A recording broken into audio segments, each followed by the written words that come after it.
The situation in northern Nigeria has taken a terrifying turn as we step into 2026, and the latest reports coming out of the border communities between Kano and Katsina states are nothing short of a nightmare for the residents living there. Imagine waking up in your own ancestral home, only to be told by a group of armed men that you must pay a staggering 50,000 naira every single day just to stay alive or to access your own farmland.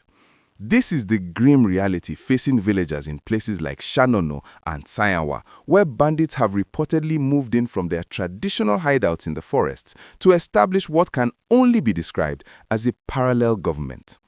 These criminal elements are no longer just hiding in the shadows. They are now walking boldly into markets and village squares, imposing their own laws and a demand for taxation that the local economy simply cannot sustain.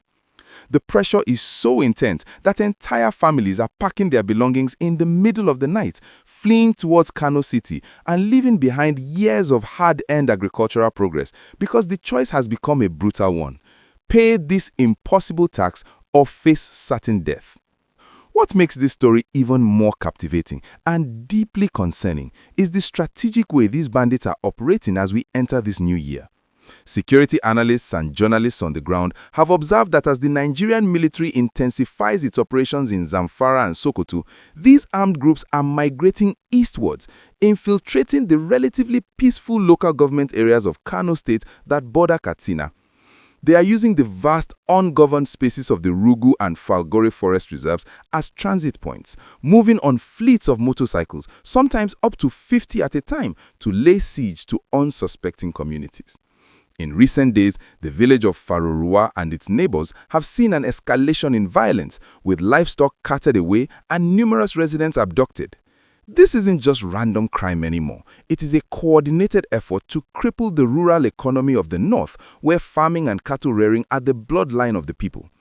The bandits are essentially telling the villagers that the land now belongs to them, and any attempt to resist their 50,000 naira per acre levy, especially targeting sugarcane and maize growers, results in immediate attacks, kidnappings, or destruction of crops right before harvest. If you are watching this and you want to stay updated on the security situation in northern Nigeria and the government's response to these criminal tax collectors, please take a moment to like this video and hit that subscribe button right now. Your support is vital because it helps us amplify the voices of these forgotten communities and ensures that the truth about what is happening on the front lines reaches a global audience. By subscribing, you join a community that demands accountability and stays informed on the issues that truly matter to the safety and prosperity of our nation. The Nigerian government has not been completely silent in the face of this provocation, though many residents feel the response is still too slow. Just this first week of January 2026, the Nigerian Air Force, under the air component of Operation Fansanyama, carried out a massive and successful precision airstrike that neutralized at least 23 bandits who are attempting to flee from Kano back into Katsina forests. The military was able to track them after they gathered for the burial of some of their members who had been killed in an earlier gun battle with ground troops in Shanono. This is a significant victory, showing that the authorities are beginning to use high-tech surveillance and intelligence to catch these groups when they are most vulnerable. However, the related talk among the people of Kano and Katsina is whether these airstrikes are enough to stop the daily extortion. While the military wins the battles in the sky, the villagers on the ground are still facing the local tax collectors who demand money before a tractor can enter a field or before a mother can sell her wares at the local market. There is a growing sense of urgency because these taxes are driving up the price of food for everyone. If a farmer in Kano has to pay 50,000 naira to bandits, the price of the maize and beans he eventually brings to the Dawano market will be sky high. This is why the pay tax or die ultimatum is a threat to the food security of the entire country, not just the north.